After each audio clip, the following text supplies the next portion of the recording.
สวัสดีครับผมชื่อนายศิวายุขชายุทธรหัสนักศึกษา66123250102สาขาวิทยาการคอมพิวเตอร์มหาวิทยาลัยราชภัฏกาญจนบุรีวันนี้ผมจะมานำเสนอโครงการการพัฒนาระบบจัดการร้านน้ำปั่นขนาดเล็กนะครับ การพัฒนาระบบจัดการร้านน้ำปั่นขนาดเล็กโครงการวิจัยนี้มุ่งเน้นการพัฒนาระบบจัดการร้านน้ำปั่นขนาดเล็กเพื่อแก้ไขปัญหาการบริหารจัดการแบบดั้งเดิมที่มีข้อผิดพลาดและล่าช้าโดยใช้เทคโนโลยีสารสนเทศช่วยเพิ่มประสิทธิภาพในการบริหารเช่นการบริหารเมนูสต็อกสินค้าและการรายงานยอดขายอย่างเป็นระบบระบบนี้จะช่วยให้เจ้าของร้านลดความผิดพลาดเพิ่มความรวดเร็วและวิเคราะห์ข้อมูลเพื่อพัฒนาธุรกิจได้อย่างยั่งยืน ความสำคัญและปัญหาของร้านน้ำปั่นขนาดเล็กความนิยมของร้านน้ำปั่นร้านน้ำปั่นขนาดเล็กได้รับความนิยมสูงเนื่องจากราคาย่อมเยาและตอบโจทย์ไลฟ์สไตล์ยุคเร่งรีบในขณะเดียวกันร้านค้าเหล่านี้ก็ประสบปัญหาการบริหารจัดการไม่ว่าจะเป็นการใช้วิธีจดบันทึกด้วยมือและการใช้เครื่องคิดเลขทำให้เกิดข้อผิดพลาดและล่าช้านั่นจึงส่งผลกระทบให้ไม่สามารถวิเคราะห์ยอดขายและพฤติกรรมของผู้ซื้อได้อย่างมีประสิทธิภาพ ความสำคัญและปัญหาของร้านน้ำปั่นขนาดเล็กความนิยมของร้านน้ำปั่นร้านน้ำปั่นขนาดเล็กได้รับความนิยมสูงเนื่องจากราคาย่อมเยาและตอบโจทย์ไลฟ์สไตล์ยุคเร่งรีบในขณะเดียวกันร้านค้าเหล่านี้ก็ประสบปัญหาการบริหารจัดการไม่ว่าจะเป็นการใช้วิธีจดบันทึกด้วยมือและการใช้เครื่องคิดเลขทำให้เกิดข้อผิดพลาดและล่าช้านั่นจึงส่งผลกระทบให้ไม่สามารถวิเคราะห์ยอดขายและพฤติกรรมของผู้ซื้อได้อย่างมีประสิทธิภาพ วัตถุประสงค์ของการวิจัย1พัฒนาระบบใช้งานจริง เพิ่มความสะดวกในการบริหารเมนูสินค้าและคำสั่งซื้อ2เพิ่มความแม่นยำจัดการยอดขายและรายรับรายจ่ายอย่างถูกต้อง3สร้างรายงานสรุปนำเสนอข้อมูลยอดขายในรูปแบบที่เข้าใจง่าย4ทดลองใช้งานจริง ประเมินผลการใช้งานกับร้านน้ำปั่นขนาดเล็ก โอเคงานวิจัยโดยระบบจัดการร้านน้ำมันขนาดเล็กจะแบ่งออกเป็น4หมวดหมู่หลักได้แก่1เจ้าของร้านสามารถจัดการสาขาเมนูพนักงานตรวจสอบยอดขายและคำสั่งซื้อรวมรายงานสถิติและโปรโมชั่นตรวจสอบสินค้าคงคลังทุกสาขาผู้จัดการสาขาสามารถจัดการพนักงานและตารางการเฉพาะสาขาตัวเองบันทึกยอดขายและรายงานสาขาเฉพาะสาขาตัวเองติดตามสถานะออเดอร์และจัดการสินค้าคงคลังของสาขา พนักงานสามารถรับออเดอร์และลงเวลาเข้าออกงาน บันทึกยอดขายและตรวจสอบคำสั่งซื้อจัดการสินค้าคงคลังและเบิกวัตถุดิบลูกค้าสามารถดูเมนูและสั่งซื้อออนไลน์ติดตามสถานะคำสั่งซื้อสะสมแต้มและแลกรางวัลและก็สั่งล่วงหน้าประโยชน์ที่คาดว่าจะได้รับบริหารธุรกิจมีประสิทธิภาพช่วยร้านน้ำปั่นขนาดเล็กจัดการงานได้ดีขึ้น2 ลดเวลาทำงานซ้ำซ้อนเลิกจดบันทึกด้วยมือและคำนวณยอดขายด้วยเครื่องคิดเลข3รายงานยอดขายรวดเร็วเจ้าของร้านดูข้อมูลสำคัญได้ทันที4ประสบการณ์ลูกค้าสะดวกลูกค้าได้รับบริการสั่งซื้อทันสมัยและง่ายขึ้น5ต้นแบบพัฒนาระบบอื่นสามารถนำไปปรับใช้กับร้านอื่นๆที่มีลักษณะใกล้เคียงกัน ซอฟต์แวร์และสถาปัตยกรรมระบบซอฟต์แวร์ที่ใช้ได้แก่ Microsoft Visual Studio Code ใช้สำหรับการเขียนโปรแกรม Visual Studio สำหรับพัฒนา .NET App SQL Server Management สำหรับจัดการฐานข้อมูลสถาปัตยกรรมของระบบ Backend Frontend โดยที่ Backend ได้แก่ตัว React และ Backend พัฒนาโดย .NET API ต่อไปจะเป็นการสาธิตวิธีการ deploy โปรเจกต์ที่ Frontend พัฒนาโดย React และ Backend พัฒนาโดย .NET API กันนะครับ โดยสเต็ปแรกของการ deploy เนี่ยเราจะต้องไปที่ตัว Frontend ก่อน สิ่งแรกที่เราจะต้องทำเมื่อเรามาถึง Frontend แล้วเนี่ยเมื่อเราพัฒนาโปรเจกต์เสร็จเรียบร้อยแล้วเนี่ยการที่เราจะทำ deploy ได้เราจะต้อง build มันก่อนซึ่งการ build เนี่ยก็คือการใช้คำสั่ง npm run build เมื่อเราใช้คำสั่ง npm run build เนี่ยมันจะทำการ build ทั้งโปรเจกต์ของเราออกมาเป็นไฟล์หนึ่งที่ชื่อว่าไฟล์ disk ซึ่งไฟล์ disk เนี่ยเราจะเอาไฟล์เนี่ยเอาไปใส่ใน web root ในตัว .NET API แล้วเราก็จะ deploy สองตัวเนี่ยขึ้นไปพร้อมกันโดยขั้นตอนแรกเนี่ยก็คือเปิดเทอร์มินอลขึ้นมาพิมพ์คำว่า npm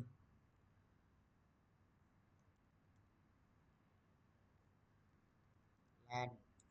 build จะทำการ build โปรเจกต์ขึ้นมาโดยที่ถ้าโปรเจกต์เรามี error หรือมี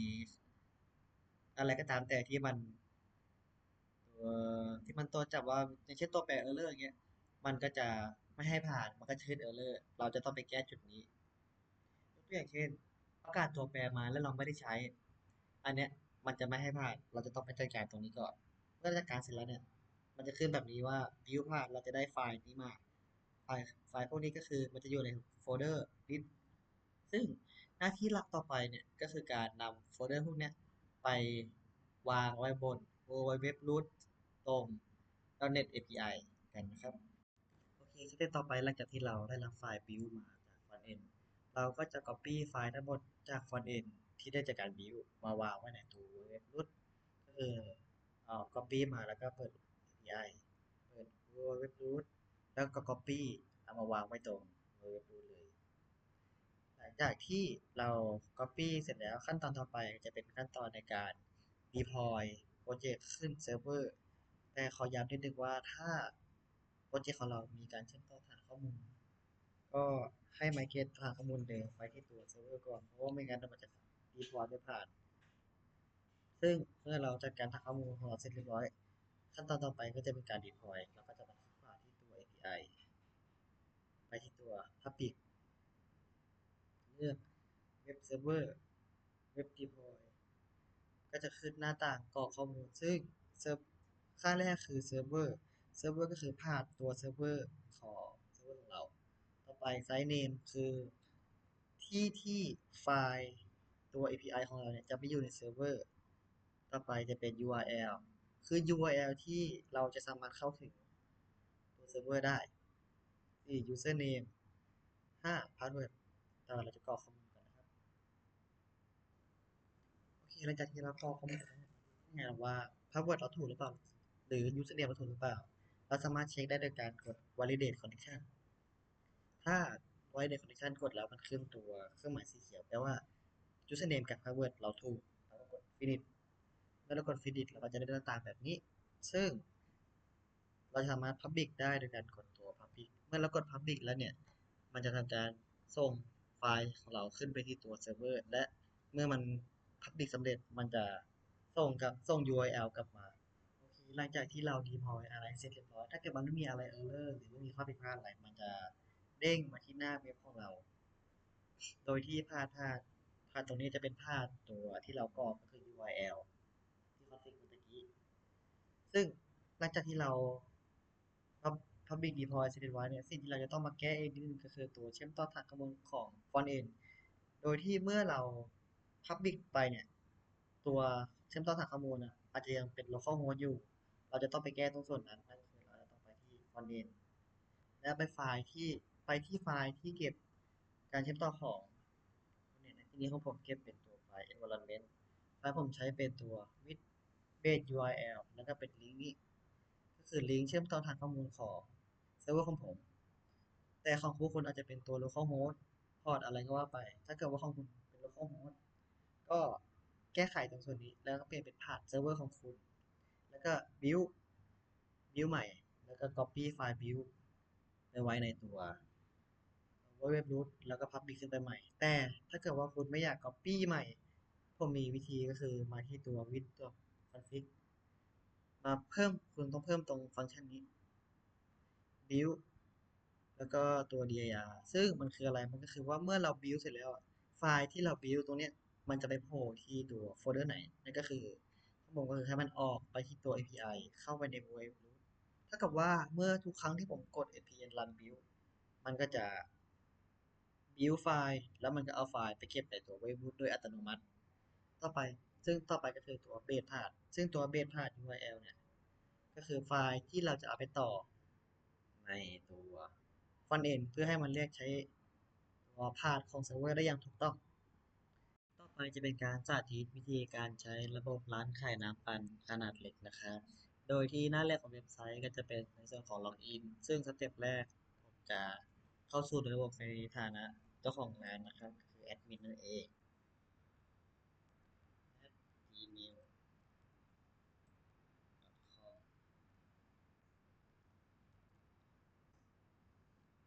ซึ่งเมื่อเข้ามาเราก็จะมาเจอกับหน้าแรกซึ่งบทบาทของตัวแอดมินเนี่ยเราจะสามารถแก้ไขข้อมูลต่างๆภายในเว็บได้ไม่ว่าจะเป็นตัวส่วนของสาขาหมวดหมู่สินค้าเมนูสูตรของเมนูหรือวัตถุดิบหรือว่าจะเป็นเพิ่มตัวพนักงานแล้วก็สามารถดูออเดอร์ของแต่ละสาขาได้โดยขั้นแรกเราจะมาเริ่มในส่วนของตัวสาขานะครับโดยสาขาเนี่ยเราก็จะสามารถเพิ่มตัวสาขาได้อาจจะเลือกเป็นตัวกรุงเทพมหานคร อำเภอจะเป็นเขตพารากอนโดยที่สมมติถ้าเกิดเราเลือกตัวพระนครศรีอยุธยาตัวอำเภอก็จะเปลี่ยนไปนะตำบลก็จะเป็นตัวประตูชัยเขาจะสมมติตัวลาดไปรษณีย์นะครับตัวเซฟแล้วก็เราอาจจะสามารถแก้ไขได้อาจจะแก้ไขตัวนี่เป็นตัวอ่างทองก็ได้อ่างทองอำเภอชัยโยตำบลจระเข้ร้องเซฟข้อมูลก็จะเป็นไปครับแล้วก็สามารถลบได้โดยที่ถ้าเกิดว่า พนักโดยที่ว่าถ้าเกิดว่าสาขาเนี่ยมีพนักงานที่สามารถอยู่ในสาขาเนี่ยจะไม่สามารถลบข้อมูลได้นะครับอย่างเช่นถ้าเราลบกาญจนบุรีซึ่งในกาญจนบุรีมีพนักงานอยู่แล้วจะไม่สามารถลบได้เพื่อความปลอดภัยนะแต่ถ้าเกิดว่าเป็นสาขาที่เพิ่งสร้างมาสามารถลบได้นะแต่ในทีนี้ผมขออนุญาตสร้างใหม่อันหนึงก่อนเพื่อใส่เราสามารถลบ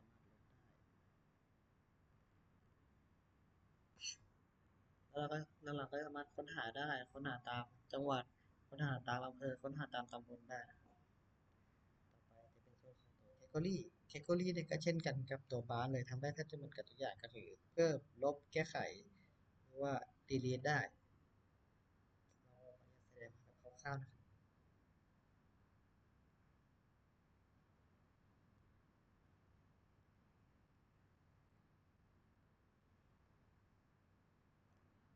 ก็สามารถแก้ไขได้ก็สามารถตัว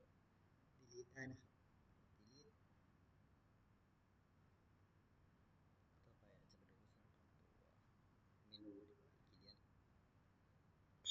ซึ่งตัว ingredient เนี่ยเช่นกันก็สามารถเพิ่มลบแก้ไขได้เหมือนตัวบาร์หรือว่าเหมือนตัว category ทุกอย่างเลยต่อไปตัว employee อันนี้จะเป็นส่วนของเพิ่มพนักงานนะครับ โดยที่แอดมินเราสามารถจัดการข้อมูลของได้ของทุกสาขาเลยนะอาจจะแยกเป็นตัวโดยที่เราจะค้นหาเป็นสาขาก็ได้ว่าพนักงานนี้มีกี่คนสาขานี้มีตำแหน่งแอดมินกี่คนมีผู้จัดการกี่คนค้นหาตามชื่อมีชื่ออะไรบ้างสถานะ active หรือว่า non active ก็คือทำงานอยู่หรือว่าไม่ได้ทำงานแล้วได้นั่นเองนะครับเราจะเพิ่มได้สมมติเราขออนุญาตเพิ่มพนักงานเข้ามาหนึ่งคนนะครับ ทีนี้ผมขออนุญาตเพิ่มเป็นพนักงานขอขาของตัวกาญจนบุรีนะครับเราก็จะเพิ่มไปที่เขตไปที่สาขากาญจนบุรีโลอาจจะเพิ่มเป็นตัวสตาฟจะเป็นสตาฟ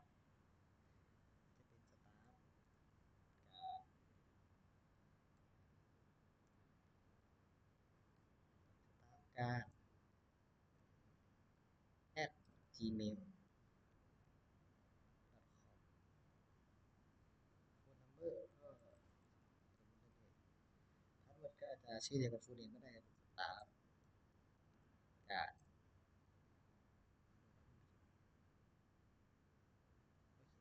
เควันที่ทำงานวันที่เริ่มงานของตัวพนักงานคนนี้จะเป็นวันที่นี่ก็ได้วันที่5กดตัวเซฟเราก็จะเขียนได้ซึ่งคง ซึ่งข้อมูลตัวสตาฟกันเนี่ยจะผมจะเอามาซับทิ้งในอนาคตนะครับต่อไปเราจะมาดูของตัวเมนูซึ่งเมนูเนี่ยสามารถเพิ่มลบแก้ไขได้เราอาจจะสามารถลบตัวเอพิโซดร้อนก็ได้หรือว่าเราอาจจะแก้ไขเป็นเอพิโซดยิมเอพิโซดปั่นแก้วใหญ่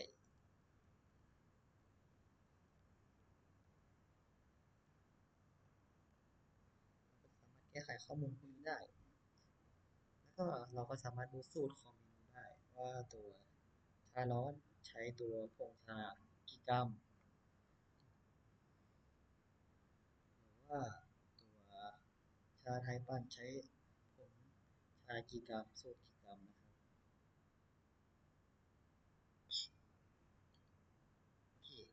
นี่และนี่ก็คือหน้าที่ของตัวบทบาทแอดมินคร่าวๆนะครับต่อไปเราจะไปดูส่วนของตัวเมเนเจอร์หรือผู้จัดการร้านกันซึ่งผมขออนุญาตเข้าในตัวเมืองของตัวสาขาการจัดการบุรีนะครับผมขออนุญาตเข้าในส่วนของตัวเมเนเจอร์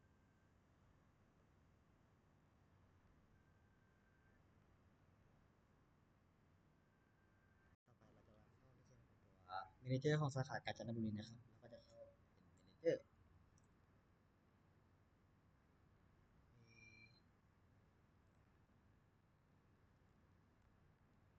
เมเนเจอร์นะฮะก็จะ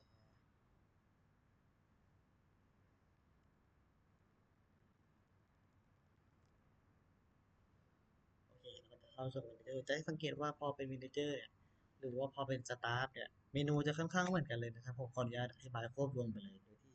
หน้าที่ของตัว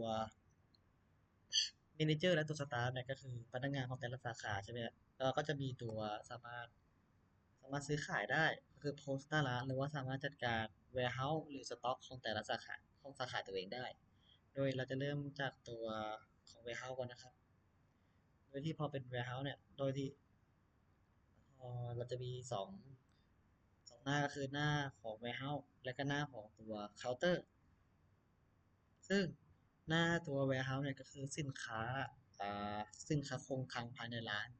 และตัวเคาน์เตอร์ก็คือสินค้าที่เบิกออกมาใช้แล้วนั่นเองนะครับต่อไปเราจะมาดูส่วนของตัวสินค้าภายในร้านซึ่งสต็อกคงคลังภายในร้านเนี่ยตอนนี้ยังไม่มีรายการนะครับเราสามารถทำรายการได้นั่นก็คือเพิ่มแล้วก็เราก็จะมาสู่หน้าของตัวหน้าเครียดรายการ เราอาจจะกดตัว transition ซึ่งพอกด transition เนี่ยเราสามารถเลือกได้ว่าเราจะเพิ่มสินค้าหรือว่าคำขอเบิกมาใช้ในที่นี้ผมจะเพิ่มสินค้านะครับผมจะเพิ่มตัวเมล็ดกาแฟเพิ่ม100 กรัมเพิ่มทุกอย่างนะครับผมจะเพิ่มกาแฟ100 กรัมโอชา100 กรัมก็โกโก้100 กรัม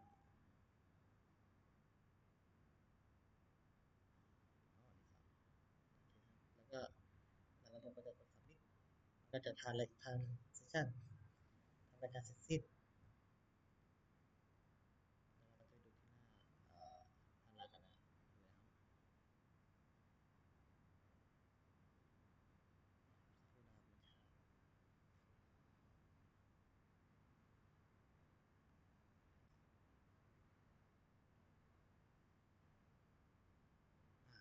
จะสังเกตว่าตัววัตถุดิบของเราเนี่ยเข้ามาแล้วนะครับ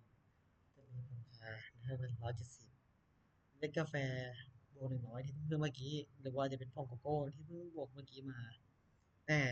อันนี้เป็นแอดเข้าสินค้าใช่ไหมต่อไปเราอาจจะมีส่วนของหยิบสินค้าเข้ามาใช้ในเคาน์เตอร์เพราะว่าตัว warehouse เนี่ยมันเป็นสินค้าคงคลังมันเป็นสินค้าที่อยู่ในคลังเราอาจจะเบิกสินค้ามาใช้เราก็จะทำรายการใหม่เนี่ย เราจะเลือกเป็นตัว transition เหมือนเดิม แต่ทีนี้เราจะเลือกเป็น pick up raw material ก็คือการเบิกสินค้ากลับมาวางในเชลฟ์เพื่อที่จะเตรียมใช้งานนั่นเองเราก็จะเลือกเป็นสมมติผมเบิกผงโกโก้มา50แล้วก็แอดแล้วก็เบิกตัวเมล็ดกาแฟมา50เพื่อที่จะทำเมนูใดเมนูหนึ่งก็เพิ่มเวลานะครับเพิ่มเป็นตัว pick up raw เมล็ดกาแฟ50 submission แล้วก็กด submit โดยที่ถ้าเป็นตัวแอดเนี่ยมันจะสามารถเพิ่มได้ทันทีนะครับเพราะว่าเป็นแอดมินแต่ถ้าเป็นตัวของเบิกสินค้ามาใช้เนี่ยเราจะต้องให้ตัวแอดมินเนี่ยตรวจสอบก่อนว่าสินค้าตัวเนี้ยโอ้ยถูกไหมแล้วก็อาจจะแบบขึ้นให้ดูได้ว่าเบิกเท่าไหร่เบิกของโกโก้มา50เบิกตัวดีเมกาแฟมา50มัน make sense ไหมถ้าเกิดว่า make sense เนี่ยก็ให้กด approve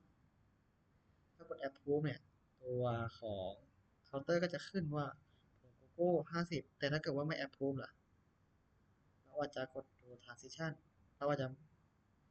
ตรงนี้เราอาจจะเมล็ดกาแฟเบิกมา50เราอาจจะไม่เอา no มันก็จะ not approve ไม่อนุมัติ แล้วก็จะไปดูตัวของเคาน์เตอร์เนี่ยตัวมันก็จะไม่ขึ้นเพราะว่าเราไม่ได้อนุมัติมันก็จะเพิ่มแค่รายการแรกที่เราอนุมัตินั่นเองต่อไปในส่วนต่อไปก็จะเป็นส่วนสุดท้ายก็คือส่วนของส่วนเซลล์ซึ่งส่วนเซลล์เนี่ยต้องขออนุญาตเปลี่ยนสตาร์ทเป็นของพนักงานนะครับเพื่อให้ความง่ายสักครู่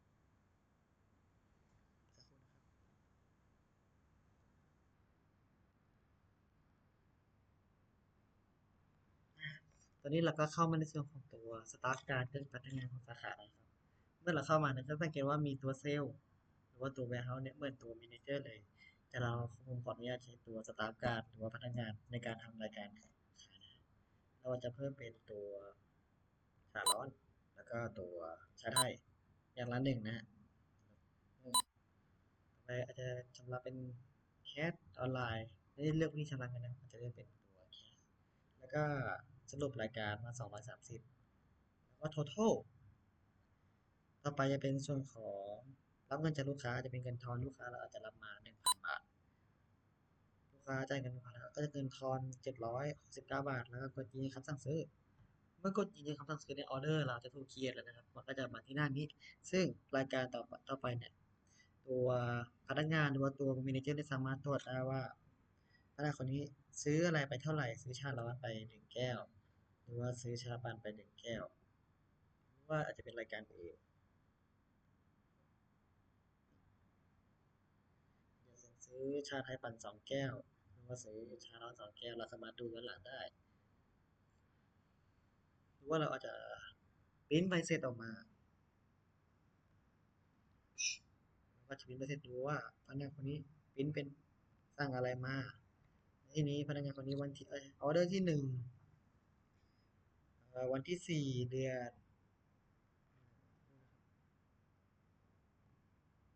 นมิถุนา2525สั่ง2 รายการก็คือชาไทยร้อนและชาไทยปั่น1 รายการรวมทั้งสิ้น144 บาทนะครับ แล้วก็เราก็สามารถตัวฟิลเตอร์ช่วงเวลาได้เราอาจจะดูว่าช่วงอาทิตย์นี้ตั้งแต่วันที่1จนถึงช่วงของวันที่7มีรายได้เท่าไหร่อยากดูเป็นช่วงเวลาสามารถดูช่วงเวลาเป็นรายเป็นเดือนได้เป็นปีได้นะแล้วก็อันนี้เป็นภาพรวมทั้งหมดของระบบพัฒนาน้ำครับ